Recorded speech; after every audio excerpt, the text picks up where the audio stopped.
Nakikita niyo 'tong mga chikiting ko, ayan oh, 'di ba ang dami niya, 8 yung anak nitong ating Corgi.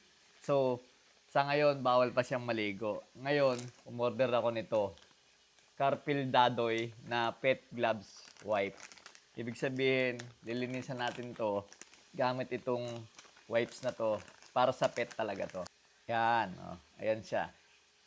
Alright? Lilinisin natin yan. Siyempre, gumagala dito at baka magkaroon ng bakterya yung kanyang puppies. Halika! Kali! Lapit di, dito. Diba? Parang bumubula siya ng konti eh, no? Bango. Saka yun dito sa baba niya, kailangan pupunasan yung ganyan. Lalo na yung kanyang dito, yung dede. Lilinisin natin para hindi man ma-infeksyon at magkaroon ng bakterya yung mga anak niya. Kasi masasalin sa kanya yon, di ba? And then the last, siyempre yung kanyang daanan ng pupo, lilinisin natin. Di ba? Malaking bagay. Ayan.